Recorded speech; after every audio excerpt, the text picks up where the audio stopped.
Smartphone का addiction हो जाता है मुझे इस टाइम और मैं गेम्स खेलने लग जाता हूँ। सीनियर्स हैं, उनसे हमेशा ये डर लगा रहता था यार ये रैगिंग। मेरे को ऐसा लगा यार मेरे लिए आईआईटी नहीं बना है, मेरे को स्टार्टिंग में ही छोड़ देना चाहिए था। मेंस का फर्स्ट अटेम्प्ट के दिन भी मैंने पेपर पूरा बर्बाद कर दिया। उस दिन मैं अपना लकी टी-शर्ट पहन के रेडी हो गया, पूजा पाठ सब कंप्लीट कर लिया। मेरा नाम ऋतिक बाहेती है और मैं बहुत ही छोटे से जगह इस्लामपुर से हूँ, जो कि वेस्ट बंगाल पे है। मैंने अपनी आईआईटी की प्रिपरेशन कोटा से की है और आज मैं आईआईटी धनबाद में हूँ, थर्ड ईयर स्टूडेंट, और मेरी जेईई एडवांस में रैंक ऑल इंडिया रैंक 8209 आई थी। मैंने भी आपके जैसे सोचा था यार कभी आईआईटी हो पाएगा, और आज मैं आईआईटी में भी हूँ और उसके साथ साथ अभी तक मैंने ऑलमोस्ट 5 लाख प्लस स्टूडेंट्स का ये सपना आईआईटी एनआईटी में जाने का पूरा किया। मेरी स्टोरी भी बाकी स्टूडेंट्स के जैसे है, बट इसमें कुछ ऐसे ऐसे मोमेंट्स आए मेरे लाइफ में कि मैंने सोचा था यार मैं आईआईटी की प्रिपरेशन छोड़ दूंगा, मेरे से नहीं होने वाला, मैं कोई अलग डिग्री कर लूंगा, छोड़ो बीटेक नहीं करने वाला। मैंने स्कूलिंग बहुत ही छोटे से जगह से की थी और मेरे स्कूल से आज तक कोई भी आईआईटी नहीं जा सका। तो मुझे भी आईआईटी का एक्सपोजर कभी भी अपने स्कूल में नहीं मिल पाया। मेरी कज़न सिस्टर ऑलरेडी आईआईटी से पास आउट थी और बहुत सारे मेरे मेंटर्स भी थे, रोल मॉडल्स थे, तो मुझे आईआईटी जाना था। 9th में मैंने सोचा यार मुझे तो आईआईटी जाना है और मैं करके रहूँगा। जैसे ही मेरा 10th कंप्लीट हुआ, बोर्ड एग्ज़ाम कंप्लीट हुए, अब मेरे दिमाग में सवाल आने लगा कि यार आईआईटी जाने के लिए तो मुझे बाहर जाना पड़ेगा, और बाहर जाने से नाम से एक ही जगह आता है जब आईआईटी का दिमाग में आता है, वो है कोटा। अब मैं रहा वेस्ट बंगाल से, मैं सोचा यार इतनी दूर मैं कैसे जा सकता हूँ, क्योंकि मैं आज तक अपने घर से बाहर कभी नहीं गया था। मैं एक mama's boy boy kind of हूँ, तो मैं मम्मी के साथ ही रहा, पापा के साथ रहा, तो मुझे फैमिली के साथ रहने की आदत है, तो मुझे ज़्यादा बाहर जाने की आदत नहीं है। तो मैं सोचा कि यार मुझे होम सिकनेस बहुत होगी, क्या मैं सही में कर पाऊँगा प्रिपरेशन वहाँ पे, बिकॉज फीस भी बहुत लगनी है। फाइनली मैंने डिसाइड कर लिया यार कोटा जाना है, आईआईटी करनी है तो कोटा जाना पड़ेगा। और ये बात जाके मैंने अपने पेरेंट्स को बताया। उनको जब ये चीज़ बताया तो वो भी फर्स्ट मोमेंट में सोचे कि यार कैसे हमारा बेटा इतना दूर जाएगा, कैसे करेगा, एंड उनको भी लग रहा था यार हमारे बेटे को कैसे इतने दूर भेजूँ।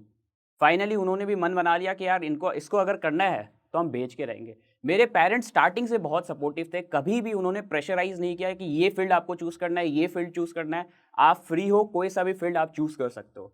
तो फाइनली मैंने सोचा यार अब तो जाना है कोटा, और मैं निकल गया। तो मेरे पेरेंट्स ने वहाँ पे पीजी-ऊजी ढूँढा एंड फाइनली मैं वहाँ पे सेटल्ड हो गया। बट मेरे साथ स्टार्टिंग से ही प्रॉब्लम थी, होम सिकनेस थी, और जैसे ही पेरेंट्स चले गए तो मुझे होम सिकनेस का बहुत ज़्यादा प्रॉब्लम होने लगा। 11th के स्टार्टिंग में बहुत अच्छा गया मेरा फर्स्ट टेस्ट। फर्स्ट टेस्ट में मेरी रैंक काफ़ी अच्छा आई और मेरे मतलब क्लास में ऑलमोस्ट थर्ड या फोर्थ रैंक आई थी। तो टीचर ने भी काफ़ी तारीफ़ किया। बट जैसे ही आगे मूव ऑन करा और जैसे जैसे 11th के सिलेबस कंप्लीट होने लगे, तो धीरे धीरे प्रेशर बिल्डअप होते रहा। और एक मोमेंट 11th के मिडल में जाते जाते ऐसा टाइम आया कि मेरे टेस्ट में सिर्फ -1 आए।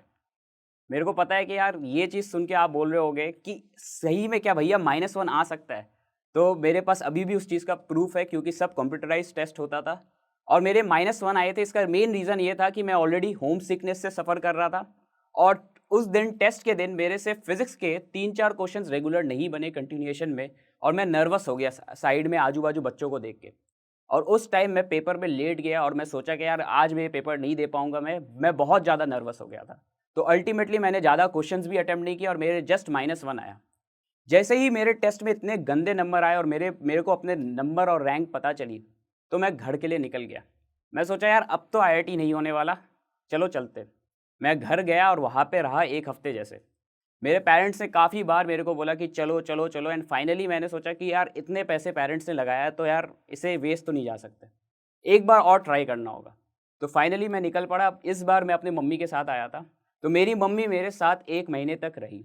वो टीचर से टाइम टू टाइम बात करती थी सो दैट मैं यहाँ पे कंप्लीट सेटल हो जाऊँ और ये जो होम सिकनेस का प्रॉब्लम है ये जल्दी दूर चल जाए और मेरे टेस्ट में भी अच्छे परफॉर्मेंस होने लगे।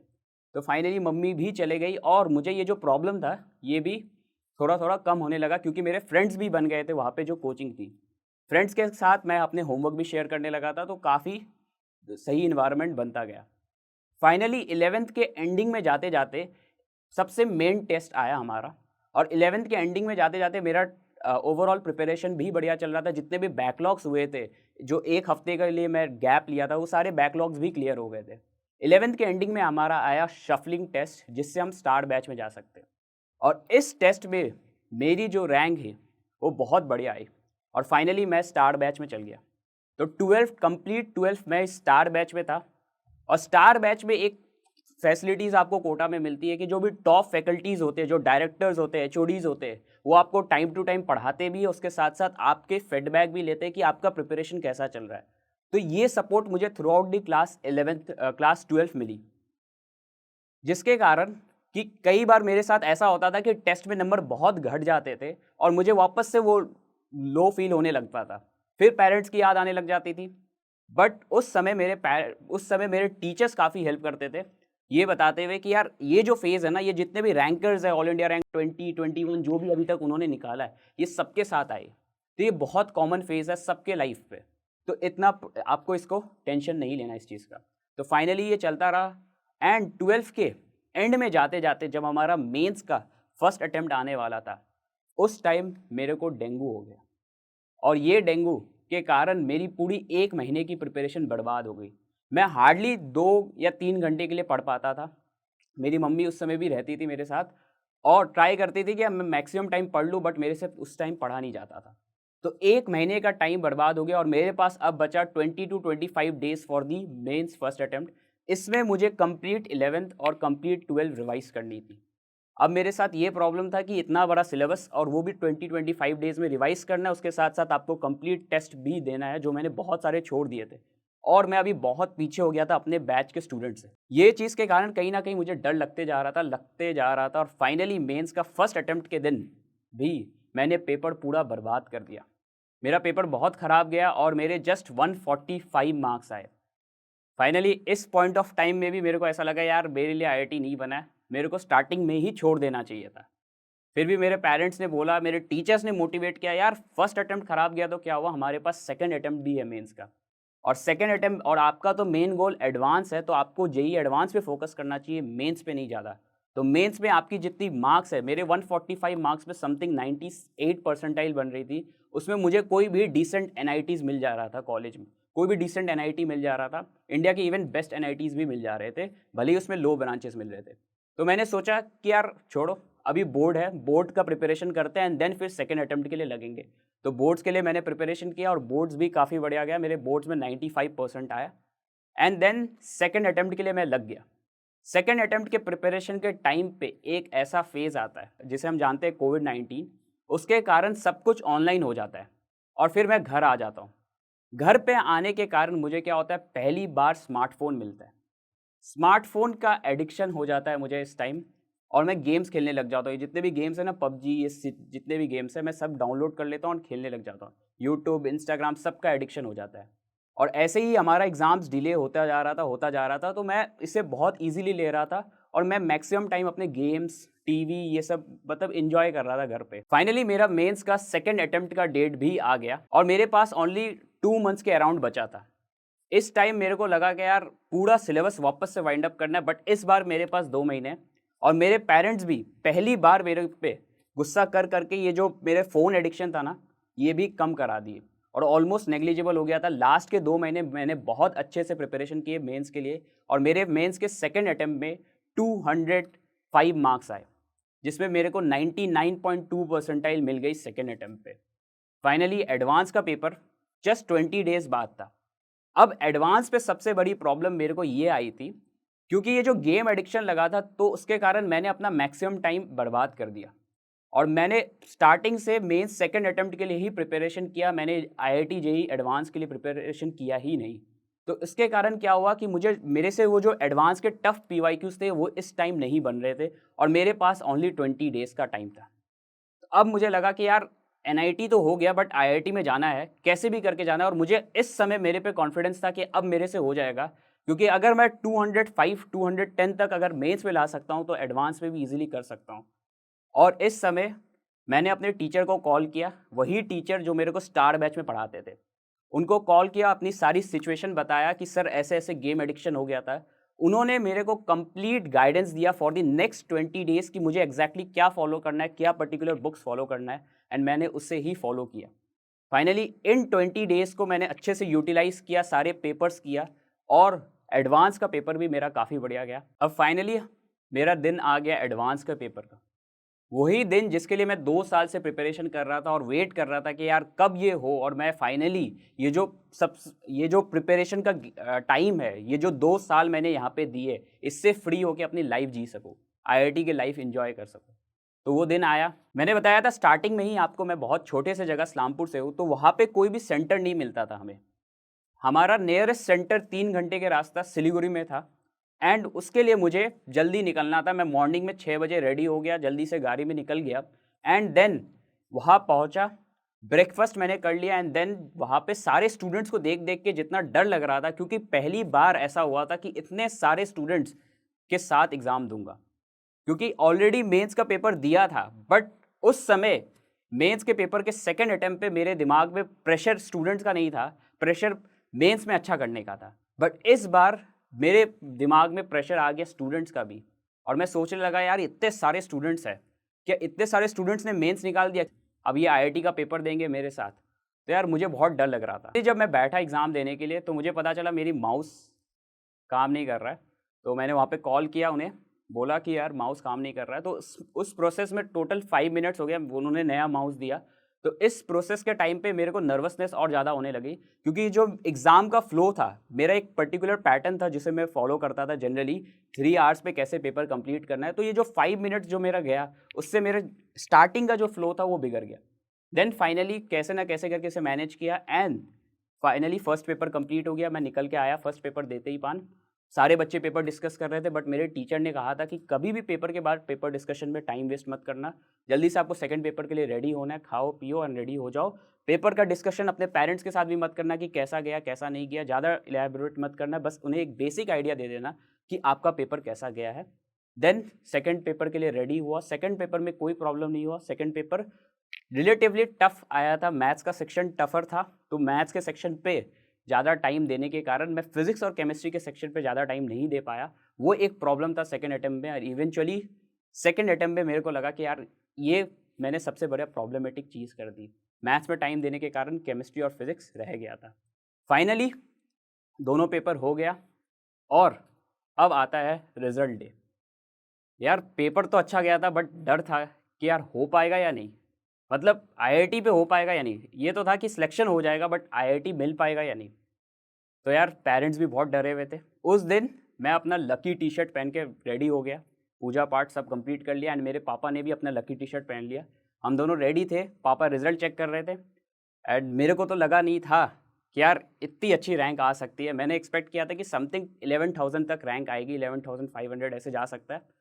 मेरे पापा ने रिजल्ट चेक किया, मेरी रैंक 8,209 आई। यार उस समय मेरे पापा मम्मी और मेरी खुशी का कोई ठिकाना नहीं था। हम सब बहुत खुश हुए। भले ही ये रैंक बहुत बच्चों के लिए कम होगी, बट मुझे इतना एक्सपेक्टेशन नहीं था, क्योंकि मैंने अपना प्रिपरेशन बहुत हद तक ख़राब भी किया था, गेम्स एडिक्शन ये सब के कारण। फाइनली रिजल्ट के बाद अब मेरा सबसे प्रॉब्लमेटिक चीज़ था काउंसलिंग।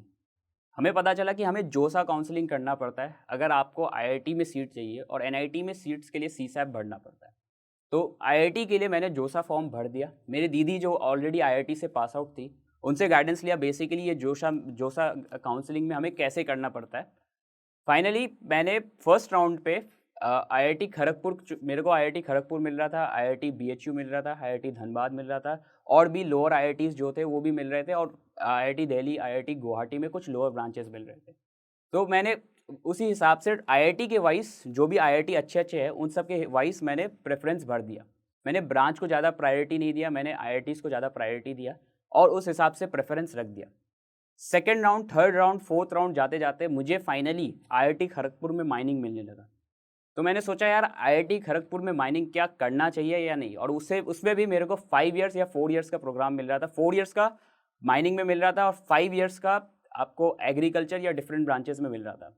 तो मेरे को ऐसा लगने लगा कि यार ये करना चाहिए या नहीं। मेरे जान पहचान के एक भैया भी आईआईटी से पास आउट थे, आईआईटी खड़गपुर से। उनसे मैंने गाइडेंस लिया बेसिकली कि आईआईटी खड़गपुर में माइनिंग करना वर्थ होगा या नहीं।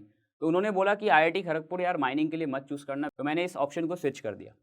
फाइनली मेरे पास ऑप्शन आया आईआईटी धनबाद का, तो मैंने फाइनली आईआईटी धनबाद ले लिया जस्ट बिकॉज क्योंकि मेरी दीदी भी आईआईटी धनबाद से पास आउट थी एंड उन्होंने खुद बताया कि यार ये कॉलेज वर्थ रहेगा, आपको चाहे कोई सा भी ब्रांच मिल जाता है, इवन यहाँ का जो माइनिंग ब्रांच भी है काफ़ी बढ़िया है, कोई सा भी ब्रांच अगर मिल जाता है आपके लिए काफ़ी एक्सपोजर रहेगा। तो मैंने आईआईटी धनबाद फाइनली ले लिया और आज मैं आईआईटी धनबाद में हूँ and I am completely satisfied.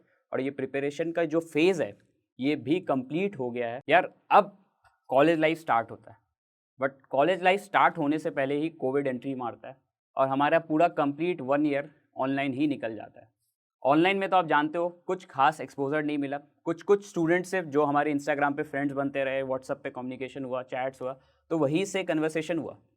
फिर सेकेंड ईयर में जाने के बाद मेरी एंट्री होती है कॉलेज में, ऑफलाइन कॉलेजेस स्टार्ट होते हैं और उस टाइम मिलता हूँ सीनियर से और भी अपने जूनियर से, सबसे मिलता हूँ। फाइनली जो सीनियर्स है उनसे हमेशा ये डर लगा रहता था यार ये रैगिंग, क्योंकि यार पहले जब कॉलेज में आया था ना रैगिंग को लेके बहुत टेंशन रहती थी कि यार ये रैगिंग होगा क्या, सही में हो पाएगा, क्योंकि मैंने आपको बताया था ना कि एक मम्माज बॉय काइंड ऑफ हूँ, तो वो रैगिंग को लेके डर रहती थी। बट कॉलेज में आया पता चला ये रैगिंग वैगिंग कुछ होती नहीं है, ये इंटरैक्शन होता है, आप सीनियर्स से अच्छा रिलेशन बनाओ, वो सीनियर्स जो आपको हमेशा हेल्प करेंगे, चाहे आप कभी भी प्रॉब्लम में हो, कोई भी कोडिंग रिलेटेड जॉब्स में प्रॉब्लम में हो, कोई भी आपके इंटरनल प्रॉब्लम्स चल रहे, चाहे कोई भी प्रॉब्लम्स हो कॉलेज लाइफ के टाइम पे।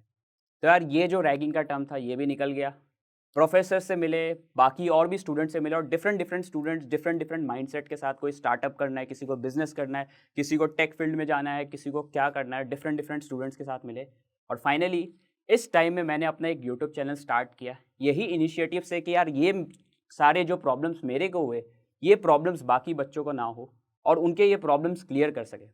और उस चैनल को फिर मैं बिल्ड ऑन करते रहा एंड फाइनली आज उस चैनल पे 1.5 लाख सब्सक्राइबर के अराउंड है और अभी तक मैंने काफ़ी स्टूडेंट्स को गाइड भी कर दिया है। तो फाइनली गाइस आपको जस्ट एक मोटिवेशन देना चाहूँगा, थ्रू आउट मेरी जर्नी बहुत सारे अप्स एंड डाउन्स आए, यही आपके टाइम पे भी आते होंगे, बट कई बच्चे होते हैं ये सब चीज़ छोड़ देते हैं जैसे मैंने किया, बट उसे कंटिन्यू नहीं करते। अप्स एंड डाउन्स आएंगे, आपका मेन काम है कि उसे कंटिन्यू करना है और करते रहना है, बिकॉज ये 2 साल 3 साल आपको स्ट्रगल करना है और फाइनली एक टाइम ऐसा आएगा जब आप कॉलेज में आ जाओगे IITs NIT में, फिर आप सोचोगे यार ये जो भी प्रिपरेशन का टाइम था ये वर्थ था, क्योंकि आज आप जहाँ पे हो आप इजीली कुछ भी कर सकते हो। आपके पास वो जॉब जो प्रॉब्लम है ना कि जॉब नहीं लगी तो क्या होगा, ये सारे प्रॉब्लम्स दिमाग से निकल जाते हैं। तो यार मैं यही बोलूँगा, प्रिपरेशन करते रहो, अप्स एंड डाउन्स आते रहेंगे, इन सब से टेंशन मत लो और करते रहो। फाइनली आपके पेरेंट्स ने भी बहुत एक्सपेक्टेशन आपसे रखा है। All the best and thank you so much.